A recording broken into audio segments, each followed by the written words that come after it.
as I listen to you talk about this, I think the emotion that drives me is fear of loss.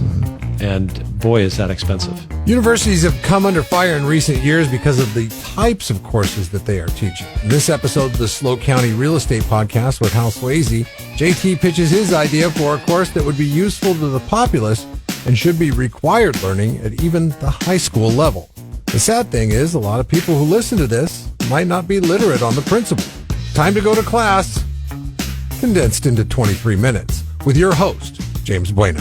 Welcome, everybody, to beautiful San Luis Obispo, California. It's green. There's blue skies. There's an ocean nearby. And I'm here with two awesome gentlemen, Mr. Swayze, Mr. Turner. How are you?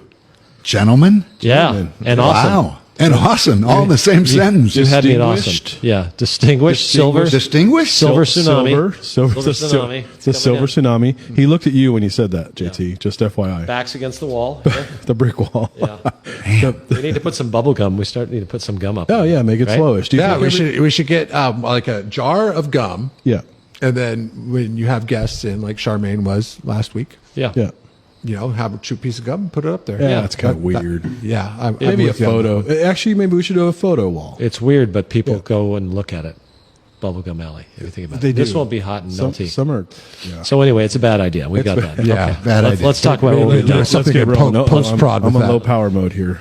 Sorry, it's fine. Let's do it. JT, you are super passionate about this subject. Let's get rolling. Yeah. Subject is Making good financial decisions. wealth building financial decisions. Good for you. Building some financial knowledge. Yeah.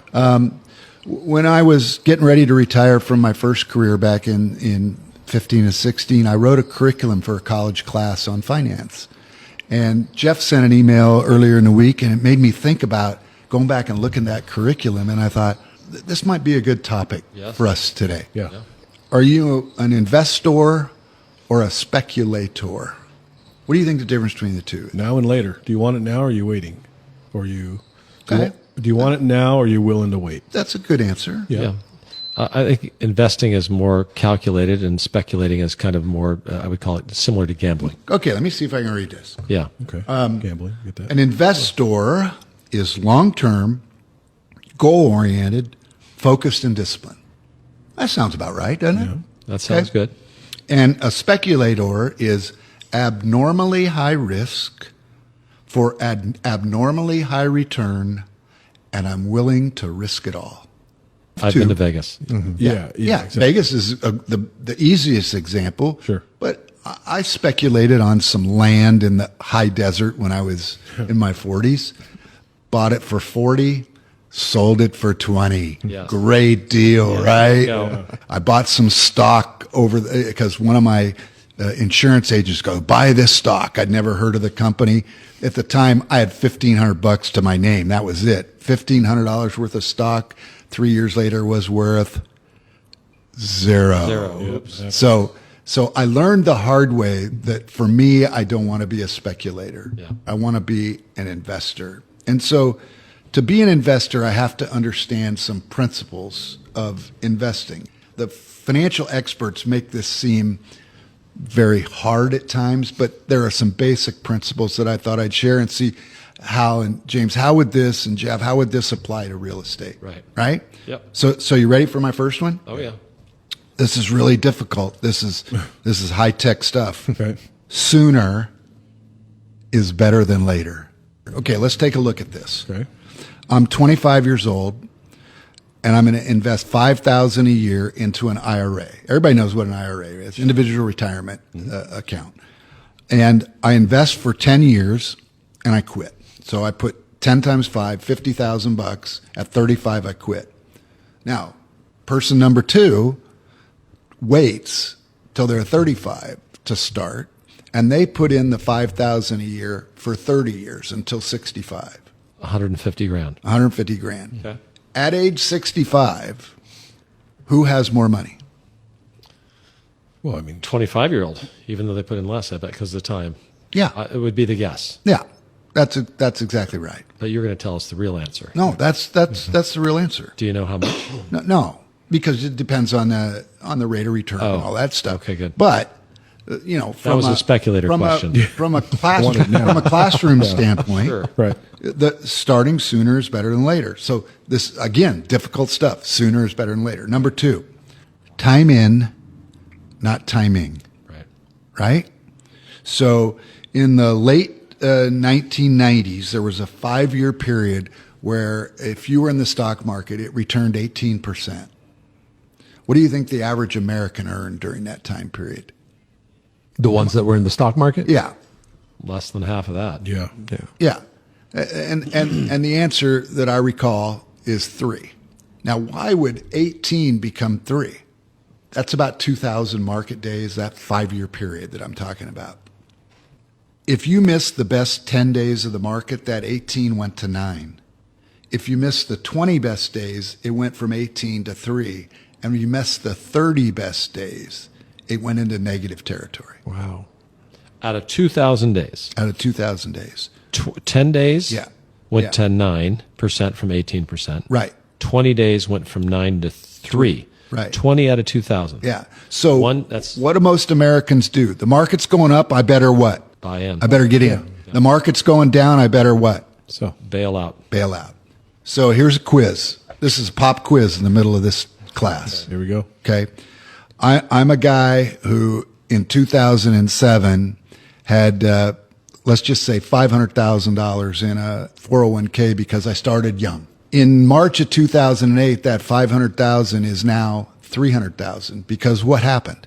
What did the real estate market do in Everything. 7 and 8? Yeah. tanked, All right? values went down. Yeah, Things got cheaper. and the stock market did the same thing. Being the American that I was, I took my 300,000 out of the market. And what's it worth today? Put it in a fixed investment today. If I'm lucky, it's worth 400,000. But I wasn't one of those Americans. I kind of studied and knew a little bit better to go, okay, everything that goes up then comes down, but then ultimately it goes back up. So now my 500,000 is worth what today? What do you think? If I just left it in. The 300 I took out, Right. and it went to 4 because I put it in Yeah, a fixed excuse me. investment. Had I done nothing, Right. And left it in there. just leave it alone. stayed the course. Put it in the coffee A can. lot more because both stock market and real estate, I mean, super recent history, but we're talking about long term, are at all time highs. I'll say 900,000. The Dow in late 2007 was somewhere around 14,000. It went to somewhere around 7,000. And what was it this morning? 38? 38 plus? Yeah. So I'd have probably $1.5 million. Wait. Oh, okay. So if you would have left alone, If I would have just done nothing, It would have tripled. My 500,000 went down to 300. After we got through those few years of the recession, Right. everything came back with a vengeance. Yep. I bought a piece of real estate in 2007 for $1 million. I woke up in 2010 and it was worth what? 8? 758. Yeah, depending. Yeah. Let's yeah, call it 8. Yeah. 8. Yeah. And Here. what's that property worth today? Oh, geez. 2, 2, 3. Yeah. At It least came double. back with a vengeance. Yep. Right? Yep. Okay. So time in, not timing. And along with that is John, why do you think most people sell when the going gets tough? fear. I mean, in one word, that's my answer. Yeah. I don't know. What do you think? Absolutely. I think Yeah. as I listen to you talk about this, I think the emotion that drives me is fear of loss. And boy, is that expensive. Put it in, leave it in. Most of us have put and take accounts.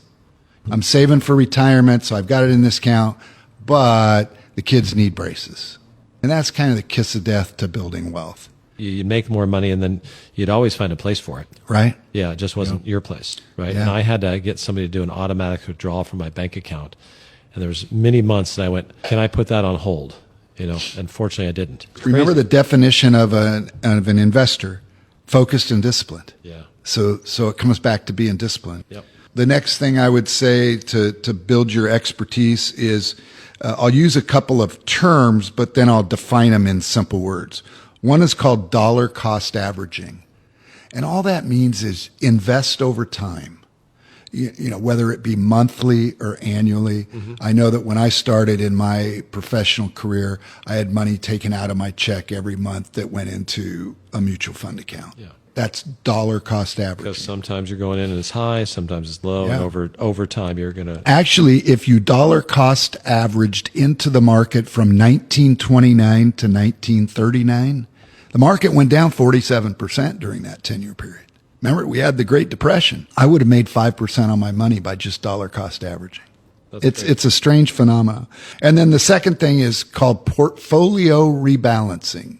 Another, kind of fancy term for, let's say I have $1,000 in the market. I have 500 in stock 1 and 500 in stock 2. I have an account where it's done quarterly, some are done annually. Let's say my stock 1 goes up, my stock 2 stays the same or goes down, and now stock 1 makes up 60% of my investment, stock 2 makes up 40%. At the appointed time, quarterly or annually, it adjusts back to 50-50. So what are you doing? What is it forcing you to do? It's forcing you to do the opposite of what most Americans do, and that's forces me to sell high and buy low. If you're a little bit risk averse, because a lot of people are scared of the stock market because they don't understand it and they don't do the things that we're talking about here. Absolutely. From 1929 to today, which investment strategy do you think has outperformed? Bonds, fixed investments, large cap stocks, or small cap stocks? Which has done the best? Okay, what's the difference between a bond and a fixed investment? To me, those are sound the same. A fixed investment would be like a bank, putting money in the bank. Oh, okay. So you're getting a certain whatever the Yeah. bank's paying. What, Okay, so if you were to bond buy and a fixed CD investments, today, yeah. what would you'd get about 5% today, Yeah, something right? like that. Yeah. So bonds, fixed investments, and Yeah. stocks or And, equities. and is there a difference between large caps and small caps? Do you know what large caps oh are? yeah, bigger. Yeah. Hey, see, that's what financial experts try to do. They use these big terms. Yeah. Large cap stocks are the best big companies in America. Yeah. Small caps are the best small companies in America. Come on, Right. that's it. Yeah. Gosh, I'm guessing. I'm going to guess small caps have done better than large caps. Small caps have done better than large caps. Yeah. Makes sense. Yeah. But have, Great answer. Okay, if I we got were a to 25% chance to get that. Yeah, you did. if we combine just stocks versus bonds versus fixed, which ones have done better? Stocks. Stocks. And it's not by a little. It's exponentially different. I wonder where real estate fits. I'll bet you real estate be right up there with stocks exponentially. My parents' first house in San Luis Obispo, early 1950s, over on Ellen Way, $8,000. Hal sold it 3 years ago for in the low sevens, and if he sold it today, it'd probably be $9,000. How much did they pay for it? $8,000. 8,000. 8,000. So that's 100 times more. Yeah. Okay. Now, here's another little tenet of investing. You have to look at how your investment is taxed. So what's better, taxable, tax deferred, or tax free? Now let me give you an example. I'll let you get this one. Sounds awesome, but yeah. I'll let you It get does this sound- one right. It is awesome. Yeah, go ahead. Tax Now you're a farmer and you buy a seed for $1,000, and you're going to grow a crop that's going to bring you $100,000 of revenue. On which one would you rather pay tax? The $1,000 a seed $1,000 seed. Yeah. or the 100,000. Yeah. Yeah. The It's $1,000. kind of a no-brainer, right? Right, yeah. So when you look at, the tax benefits of your investment, we know that you get a tax deduction for a regular IRA. You don't get a tax deduction for a Roth IRA, but you're not taxed on any of the money at the end with a Roth, and you're taxed on all of it with a regular. So that's kind of the farmer example. Now, real estate, how do all these things apply to real estate? Is sooner better than later with real estate? When did you buy your first house? 1994, 3. And the only thing wrong with that was you didn't buy it in 1993. Right. You have stayed in the real estate market. You didn't try to time the market. You haven't been in and out of the market. When they went up, you sold your house and you're waiting for it to come down because that wouldn't have worked, would it?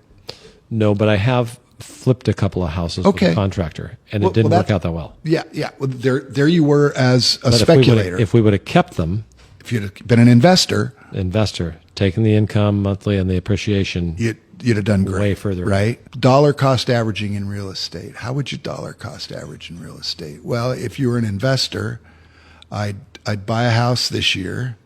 I'd I'd try to buy a house next year. I'd try to buy a house the following year. Right. And if I was having good luck and one house or a couple of them went up, maybe I'd sell those and buy a bigger house or buy a multi-unit complex or something. That's dollar cost averaging in real estate. We've talked about this a little bit on this podcast, but the history of how real estate and the taxation of real estate is really is a benefit to most. Gets preferential treatment. As an investor or just your own residential Of property. course, yeah. You don't get tax benefits much, if any, for renting, but for owning there are tax benefits. Nothing. And we condense this quickly. If this were 1 hour of a 30-hour 3-unit class at Cal Poly, would you take the class? If you were teaching it. Okay. What would you name you're the just being class? Nice. Yeah. Huh? What would you What name is the the class? I would say in the local or in all high school and college level courses today, young people don't come out into their first job with much knowledge of how to handle their own money. Zero. Yeah. I mean, I was just thinking about just to have their own checking account. Yeah. And I don't know if they use checking accounts anymore. But Yeah, financial literacy, if you could call it. No, There's yeah. a lot of That's- things. yeah. You know, because they don't know what they don't know, their first thing is to lease a new BMW as opposed to start an IRA. One time, JT, I did it one time. Okay, one time. yeah. I think it's phenomenal because it is limited, you know, and kids can never learn too early, right? I mean, there's certain people that kind of have that money motivated or that they look into it, and for others, it's a little bit more of a struggle. I tell you, if I would have taken your class in college, there was an instance it was in 2011 because it was a year after we got married. We got married in 2010. There was a 3-bedroom, 2-bath house over on Meineke over here. Ooh. That was for You should have bought it. For how much? You're telling me $265. Oh, yeah. And it wasn't in horrible shape. I mean, some things need to be fixed up and everything like that. But location, Was it better than the house you rented? yes, better Okay. than the house. Better So you than could the have house. lived It in was it. about the same size Right. as of the house that we were renting, but Sure. we were like, who knows? Right. Real estate bubble. You know, who knows what's going to happen with that? Had I taken that class that you just talked about, there would have been no question. But we didn't know anything. Yeah. We didn't have the foresight to talk to a real estate professional. We didn't have the foresight. We were just going off of whim, and we're like, and our rental, we're closer to downtown so we could walk to places. That was the So rationale. you can walk downtown and spend your You know money. how far I live away from downtown San Luis Obispo now? Yeah. 40 miles. minutes. Yeah. Look at how much money you're saving. So, JT, I used to believe I didn't have enough money to invest somewhere. Now it's so easy with all these apps and phone. You can put $20 in a week, a month, something. If you're young, you're 18, 19, 20 years old, you spend money on dumb stuff all the time. I mean, honestly, you do. Take $50 a week and put it into something. Have it automatically as soon as you get paid. Have it be gone, and then just adjust your income to that. Over time, you're going to have a good amount. Right? And so where do you think that idea came from? How you brought it up before we jumped on the podcast here from an old book. Oh, we read. Millionaire Next The Door. Millionaire Next Door. Yeah. That would have been the book, the textbook for my class, Yeah. The Millionaire Next Door. And it's basically teaches people to live beneath their means. Yeah. That's how real wealth is built. Yes, some wealth is accumulated because of inheritance. Right. And a lot There's of more millionaires that built their wealth through the concepts of the Millionaire Next Door than have inherited it. Yeah. It's kind of sad. I remember I did an exercise through my work. How much time we got? Some time. We're wrapping up here. Little bit through my training, and it was like, if you did something, what would it be? This was just 15 years ago. This was an apps were just starting out. And I go, my kids never turn the lights off in the house. They have no idea how much we spend for water, for gas, and if you don't know, you waste it. So my app was going to be, you can give every kid, we have a bank do it, open $50 bank account, and then every month they pay the utility bills. Yeah. And if you've been paying $150 a month for water, and this month it's $100, they get to take that $50, or a part of that. Okay, right. So now they get $20 a month for saving water, electricity bill. If they save it, and then they take part of that, and it goes in their account. Then you teach them, okay, of the $40 or $50 you got, $10 goes here, $10 goes in this account, and $10 maybe goes to charity or something like that. Think about how much knowledge they would have and how often they would turn the darn lights on. And they just invented lights that go off when you leave the room. Right? Messed with your idea, didn't it? Well, no. I mean, and what I'm saying is, and then it gets competitive because I think the utility companies did that because if you look at all your neighbors' bills, like you'll get a bill and they'll go, well, you average $140 a month electricity. Everybody else is at $100. You go, oh, well, I got to be with the crowd. So the problem, most of the crowd is taking their money and spending it. So that financial education, imagine if you were a bank and you want to have long-term clients, you come in there and you help them start that first account and put $50 in it and put that little app together for them, and their parents get to work and they get to pay the bills and turn the lights off and save money, and everybody wins. So that was my app. How many people that we know that we work with from time to time, they absolutely have to time the market when they buy a house, right? Yep. They've got to have the best interest rate. They've got to get the best price on the house. They're just trying to come up with the perfect scenario. Let's say you buy your personal residence and you didn't time the market. You didn't get the best interest rate. The market went in the tank after you bought your house. In fact, your house isn't worth anything anymore. It went from whatever you paid for it to zero 30 years later. What happened during that 30-year period? You had what? A place to live. A place to live at a fixed rate, so you know what your housing costs are. Yeah. And in the 31st year, was your housing now free? Yep. Yeah, because you paid off your mortgage, so now you got a free house. Right. So what I watch out there as I listen to people who are in the real estate market is they can't think about, they're so scared to make a mistake, I guess, right? Yeah. And you really can't. I don't think you can make a mistake. I think you're guaranteed to win.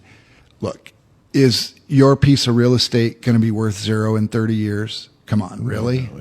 No. Is it going to be worth? Indicate not. Is it going to be worth the same in 30 years? Probably not. Probably not. Yeah. So whether it goes up by double or 5 times or 10 times, it probably doesn't matter either because it's all going to be relative to other real estate. Right. Isn't it interesting that we put real estate purchases under that lens versus I'm buying a car? Right. How much are these shirts worth more than when you bought them? Right. Well, or almost 99% of what we buy goes in value. You put money in to get the use of it and you're done. But a house, it's an appreciating asset. When I first started buying rain spooners, I think they were $20. Now they're $120. Oh, so it did go up in value. Well, plus now you've got your name on it. There is a market on eBay for used rain spooner shirts. No and they're valuable. Okay, good. Yeah, they are. I mean, they're not worth. You can't buy a used one for. You're not going to get 110 selling a. Can you get enough to build a house out of it so you can have shelter? No. Okay. So you basically you endorse real estate, small cap stocks, and rain spooners as things that go up in value. JT in a nutshell. I endorse real estate, the stock market, if you live by the principles that we outlined here today. Yeah. And rain spooner. And rain spooners. And none of this can be done if you spend more than you earn. None of it can be done if you spend. Yeah, that's the fun part. Been there. Yeah. Okay. We all have. All right, gentlemen. Anything else? Going once, going twice? I feel smarter. Thank you, John. Thank you, JT. You are smarter. Of course. You're pretty smart. Yeah. Get a hold of Jeffrey Armstrong right now if you're listening to this podcast. Jeffrey, I'm willing to teach for free. Come on. Almost free. For sure. Yeah. We will see everybody next week. Fun podcast. Thanks, JT. Go Mustangs. Thank you for listening to the Hal Sweasey podcast. Be sure to subscribe and rate this podcast. Check for it in your feed for the latest information on the San Luis Obispo County market. The Slow County Real Estate with Hal Sweasey podcast is available wherever you get your podcast and on halsweasey.com, where you can find current listings and other real estate tips. halsweasey.com, that's HALSWEASEY.com. I am James Bueno, Director of Marketing for the Hal Sweasey Group. If you're looking for anything real estate, give us a call, 805 781-3750. San Luis Obispo Real Estate Podcast with Hal Sweasey is also on YouTube. Now you can see people talk about real estate in one of California's hottest markets. Get the latest episode on the podcast page at teamswayze.com or subscribe to Hal Sweasey on YouTube. Hal Sweasey is a licensed California real estate broker. DRE number 011119111. The SLO County Real Estate with Hal Sweasey podcast is a production of AGM Podcasts. Subscribe wherever you get your podcasts.